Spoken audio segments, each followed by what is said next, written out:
Saya beri judul channel-channel yang kontra dan pro terhadap pelayanan doa kesembuhan Pastor Andi Simon.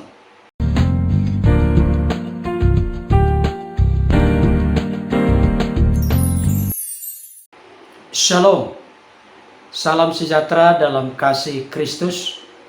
Jumpa kembali dengan saya, dan pada kesempatan ini secara khusus saya akan membahas satu ulasan praktis, penting, sederhana, tetapi juga bisa menambah wawasan, pengertian kita masing-masing.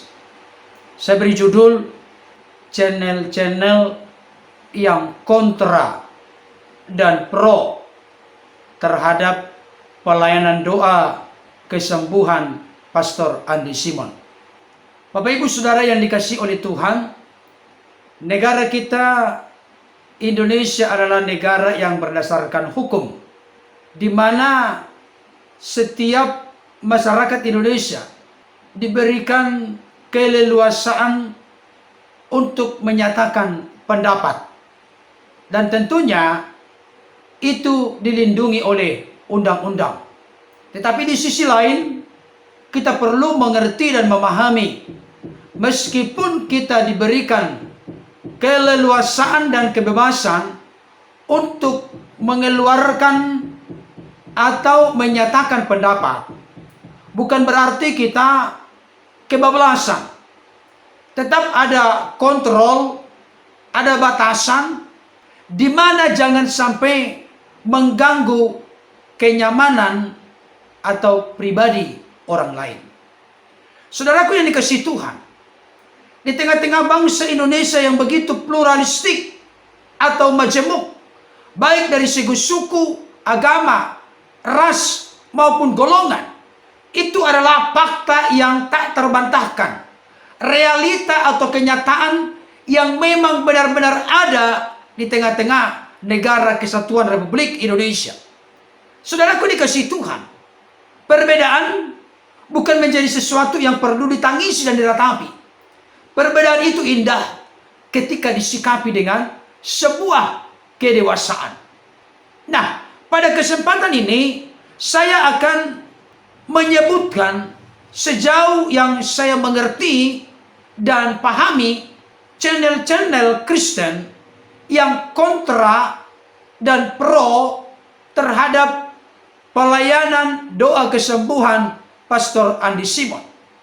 Adapun maksud dan tujuan saya untuk mengulas hal ini, untuk kita bisa mengerti dan memahami bahwa sesungguhnya perbedaan itu ada, tetapi di tengah-tengah perbedaan itu tetap kita memiliki rasa buah roh yang ke-9, yaitu penguasaan diri, yang dimulai dengan rasa buah roh yang pertama, kasih.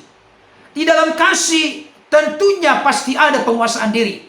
Di dalam kasih tentunya kita tidak akan kebablasan, tidak akan menjadi pribadi yang tidak terkontrol, tapi tetap kita menyampaikan pernyataan-pernyataan yang terukur, yang sesuai dengan fakta yang sebenarnya.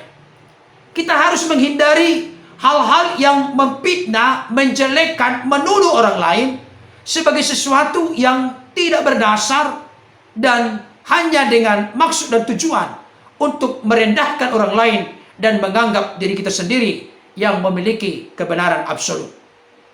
Saudaraku dikasihi Tuhan, mengkritik boleh, tapi kritik yang didasari dengan kasih, kritik yang membangun, yang membawa kita semakin baik ke depan. Tapi kalau kita mengatasnamakan kritik, tetapi di belakang dari kritik itu ada iri hati, ada ketidaksukaan, ada kemarahan, bahkan ada fitnahan. Ini yang perlu kita hindari. Karena apa? Karena setiap perkataan-perkataan kotor yang keluar dari mulut kita, ada saatnya kita harus bertanggungjawabkan. Menurut ucapan kita, kita dibenarkan. Menurut ucapan kita, kita akan dihukum. Karenanya, biarlah kita tetap menyampaikan apa yang menjadi ide, gagasan, pemikiran doktrin, ajaran yang kita mengerti dan pahami, didasari atau dilandasi dengan kasih. Ini penting. Nah, pada kesempatan ini saya akan menyebutkan channel-channel yang kontra. Paling tidak ada yang memberikan kritikan. Di satu sisi saya lihat ada yang membangun, tapi di sisi lain ada yang diwarnai dengan penuh kecurigaan. Di sisi lain ada yang sudah melontarkan tuduhan-tuduhan yang menurut saya sudah keterlaluan dan kelewatan. Sekalipun tidak semuanya yang menyatakan pernyataan-pernyataan yang bombastis, pernyataan-pernyataan yang tanpa batas, tanpa terkendali, tanpa terkontrol, ada di antara channel-channel yang kontra ini, yang sampai menyebut hambanya Pastor Andi Simon sebagai palsu, penipu, penyesat, pakai ilmu sihir, hipnotis, kundalini, energi lain, dan lain sebagainya. Saudaraku dikasih oleh Tuhan. Di sisi lain memang ada juga yang memberikan masukan, tapi ada dicampur aduk dengan adanya kecurigaan-kecurigaan. Apakah benar adanya kesembuhan dan seterusnya. Saya melihat paling tidak ada 9 channel-channel yang memberikan kritikan, bahkan juga yang melontarkan tuduhan-tuduhan yang tidak berdasar kepada hambanya Pastor Andi Simon. Seperti misalnya Bengcu menggugat. Beliau mengatakan bahwa Pastor Andi Simon adalah penipu kampungan. Saya sudah bahas dalam channel saya sebelumnya. Yang kedua ini Truth Speaker, memakai energi lain. John Sung, beliau membuat kontennya dengan judul Kesesatan Pastor Andi Simon. Layar Teologi atau Rudy Pan, tentunya saudara kita ini beberapa kali membuat ulasan berkaitan dengan pelayanan hambanya Pastor Andi Simon.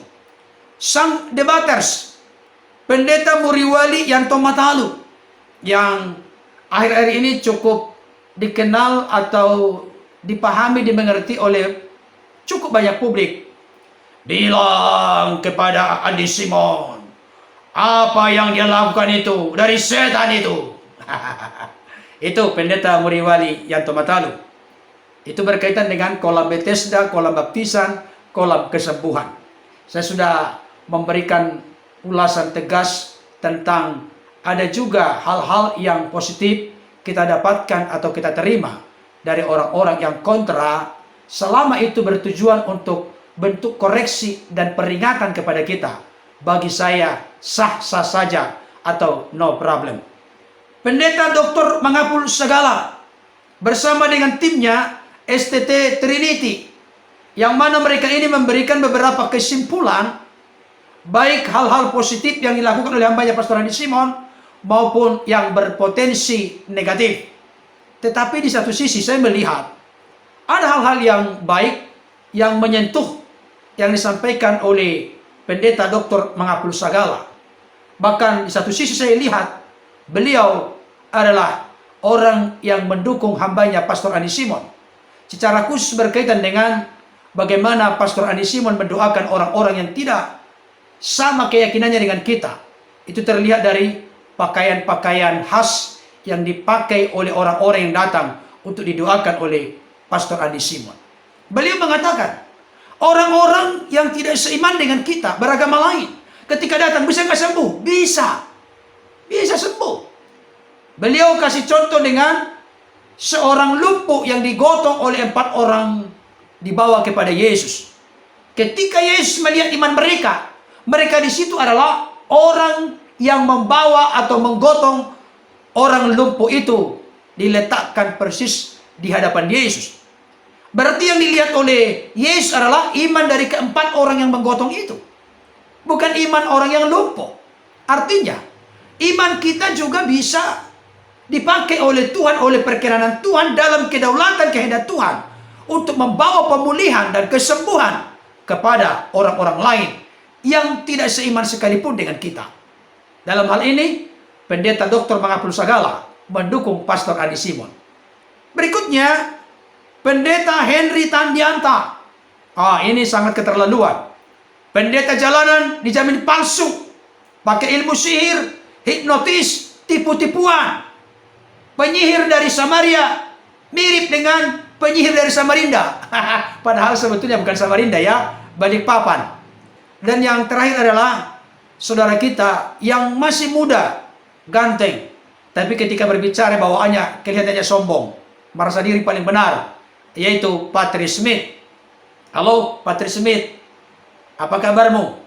Saya berharap Tuhan membuka mata hati, mata rohanimu, supaya jangan sibuk hanya menghakimi, mengurusi urusan orang lain dengan satu landasan yang menurut Anda benar. Sekalipun langit runtuh, kebenaran harus ditegakkan. Pertanyaan saya, benarkah kebenaran yang memerdekakan yang Anda tegakkan? Atau jangan-jangan Anda telah berupaya mendirikan kebenaran sendiri, maka tidak mungkin takluk dan tunduk, patuh, taat kepada kebenaran Tuhan. Itu perlu selektif, hati-hati, dan serius. Karena seringkali kita memiliki timing menegakkan kebenaran, tapi kita sendiri sudah ada dalam konteks keangkuhan, kesombongan dengan apa yang kita tahu, yang sebetulnya masih seperti katak di bawah tempurung. Tahu kan katak di bawah tempurung? Ketika katak di bawah tempurung, ini duniaku, saya hebat, saya yang berkuasa. Tapi ketika tempurung batok kelapa itu diambil, dia tidak ada apa-apanya. Dunia bukan seluas daun kelor. Itu sebabnya kita tetap harus rendah hati untuk belajar seorang terhadap yang lain. Jangan pernah merasa diri yang paling benar. Orang yang merendahkan diri ditinggikan Tuhan, sebaliknya orang meninggikan diri direndahkan oleh Tuhan. Saudaraku, paling tidak saya temukan ada 9 channel-channel yang kontra, atau paling tidak, pertama masih ada yang meragukan, perlu uji klinis apa penyakit orang itu sebelum didoakan, dan setelah didoakan apa hasil dari uji lab atau uji klinisnya. Usul saya kepada pendeta Dr. Mangapul Sagala, oleh karena hambanya Pastor Andi Simon sering berkata, kami sudah KEWALAHAN, kewalahan.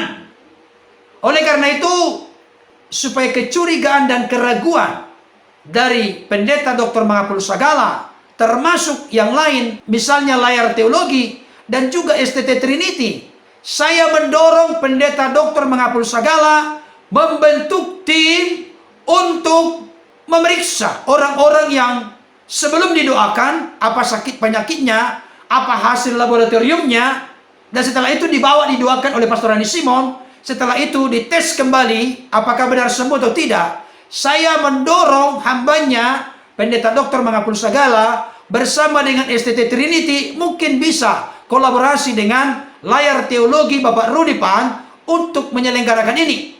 Berbagi tugas. Jangan lagi dituntut Pastor Andi Simon, karena hambanya Pastor Andi Simon telah melayani dengan cuma-cuma, dengan gratis, karena Pastor Andi Simon menyadari menerima karunia itu dengan cuma-cuma, maka memberikannya dengan cuma-cuma.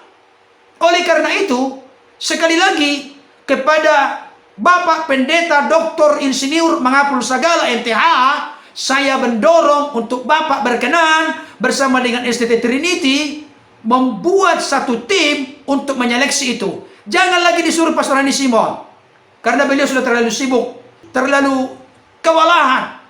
Mari sebagai sesama tubuh Kristus, kita saling mendukung, saling mensupport, saling melengkapi satu dengan yang lain. Saya yakin dan percaya, saya punya akses pribadi kepada orang-orang terdekat Pastor Andi Simon, yang mana sering kami komunikasi. Apa masukan-masukan dari saya sampaikan kepada mereka. Demi nama Tuhan terus ditinggikan, dimuliakan ke depan melalui pelayanan hambanya Pastor Andi Simon dan tim. Saya akan sampaikan nanti WA pribadi kepada tim Pastor Andi Simon, kalau memang pendeta Dr. Mangapul Sagala bersama dengan STT Trinity siap melakukan itu. No problem, tidak ada yang disembunyikan kok.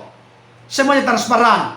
Orang-orang yang datang pun tidak ada yang digerakkan. Mereka datang oleh karena mereka melihat barangkali di Pastor Andi Simon TV, mendengarkan dari mulut ke mulut. Mereka datang untuk rindu didoakan. Bahkan saya mau kasih tahu, ini bentuk koreksi kepada kita semua.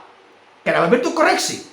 Jangan-jangan yang datang ke sana ada dari Katolik, ada dari HKBP, dari GPIB, dari GKI, dari gereja-gereja lain? Kenapa mereka pergi ke sana? Pertanyaan saya, kenapa mereka tidak meminta doa kesembuhan kepada pastor, pendeta, penatua, gembala mereka masing-masing? Kenapa?